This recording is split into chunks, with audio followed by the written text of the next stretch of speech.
Bir gün sonra reçelleri kilere kaldırmadan önce kavanozları kontrol ediyorum. Şöyle bir göstermek istiyorum aslında. Üzerinde herhangi bir bombe yok. Şöyle göstereyim.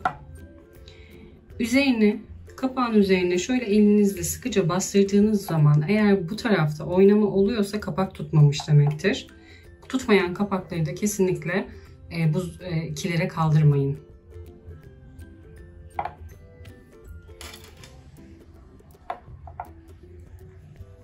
Herhangi bir oynama yok. Kapağı tutmuş. Yine her yaptığınız reçeli bu şekilde kontrol edebilirsiniz.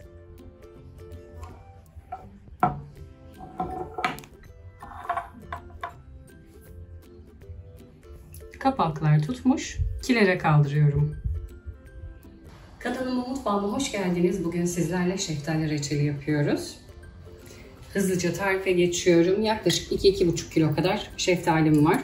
Birebir kullanmayacağımız için ölçüleri kilosu çok önemli değil. Sayarsak da 2, 4, 6, 7 tane orta boy şeftalim var. İlk önce kabuklarını soymakla başlıyorum.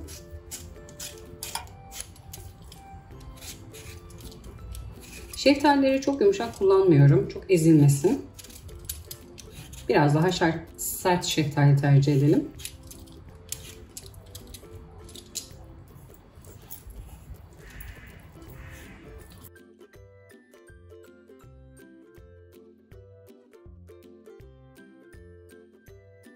Şeftalilerin hepsini soyduktan sonra ortadan ikiye bölüyorum. Şöyle yine kalan kabuklarını alıyorum.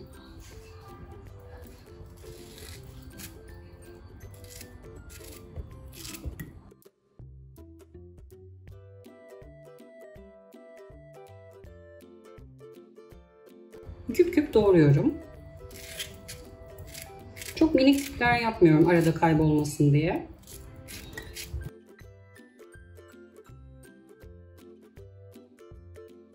Şeftalilerin hepsini doğradım.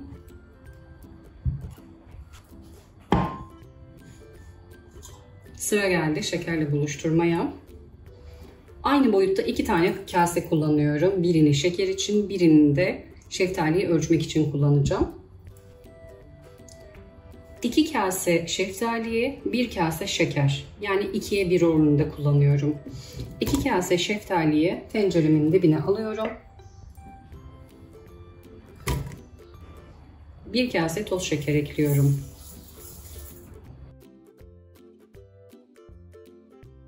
Kaseyle çok doldurmuyorum böyle tepeleme. Çok şekerli olmasın.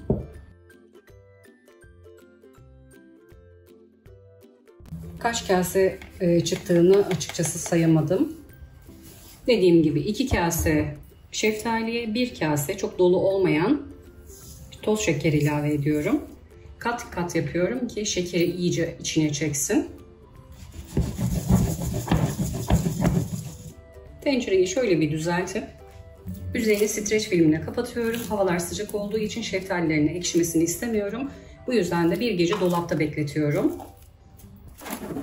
Şekeri iyice içine çeksin, sulansın.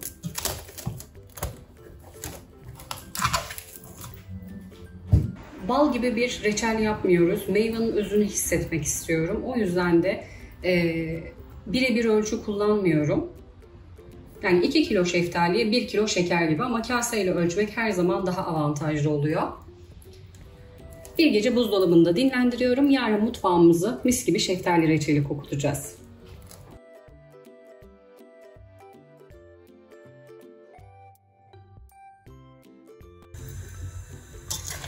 Şeftaliler bir gece buzdolabında dinlendikten sonra kaşıkla şöyle bir karıştırıp ocağa alıyorum. Kaynayana kadar yüksek ateşte, sonrasında orta ateşte fokurdamaları görelim. Kıvam alana kadar pişiriyorum.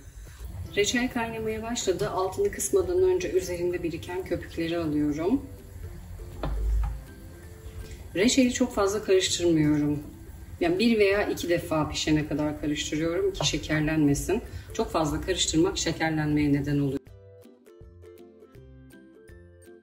Tencerenin altını kıstım, kapağını kapatmıyorum.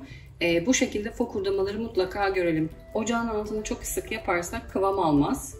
35 dakikadan sonra son 5 dakikasını yüksek ayarda, fokurdamalar bayağı yüksek gördüğünüz gibi. 2 yemek kaşığı kadar limon suyu ekliyorum. Reçelin kıvam almasını beklerken kavanoz kapaklarını sterilize etmek istiyorum.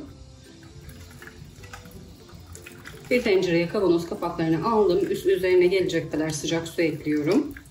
1 dakika kadar kaynatıyorum. Sıcak suyun içinde bekletiyorum kullanana kadar.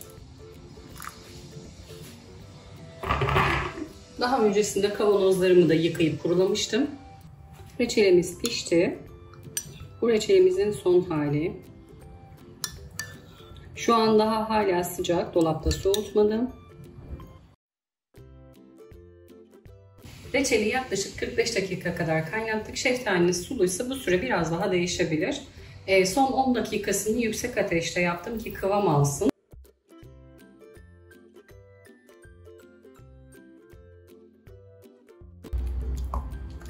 Birazcık böyle çok hafif sulu oluyor. 330 cc'lik kavanozları dolduruyorum.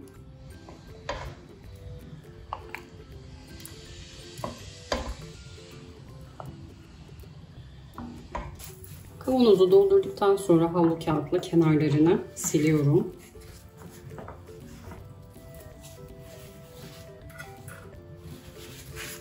Yine kavanoz kapağını sıcak suyun içinde 1 dakika kaynatmıştık. İç taraflarını kuruluyorum ki kapak tutsun.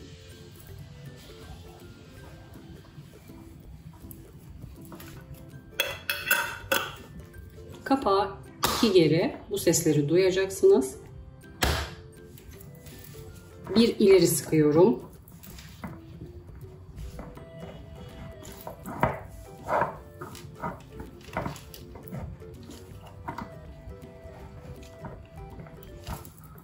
Ters çevirmiyorum. Bu şekilde vakumlanıyor.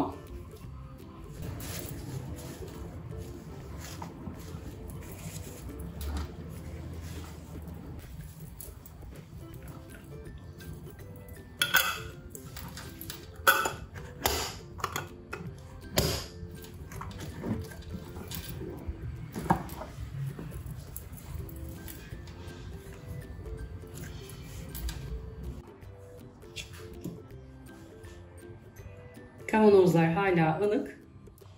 Reçeli sıcak sıcak doldurmayı kesinlikle ihmal etmeyin.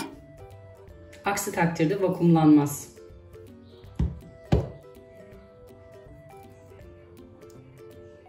Kavanozlarım hazır. 330 cc'lik 3 adet kavanoz çıktı. Yaklaşık 2-2,5 kilo şeftaliden. Bir kasede ayırdım kıvamını göstermek için. Soğuduktan sonra kıvamını göstermek için tekrar geliyorum. Yaklaşık 1 saat kadar buzdolabında dinlendirdim kıvamını size göstermek için.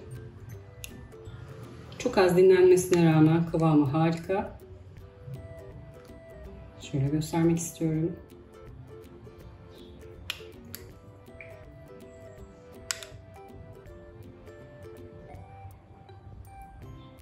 Şeftalilerde hiçbir ezilme yok. Bir gece bekletmemizin sebebi de bu. Şeftaliler bir gece şekerde beklediği zaman hiçbir ezilme yaşamıyorsunuz.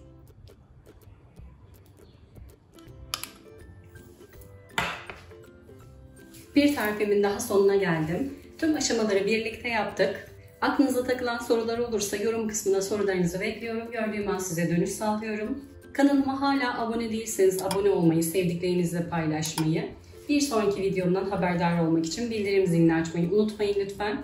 Deneyecek olan herkese kolay gelsin diliyorum. Şimdiden afiyet olsun.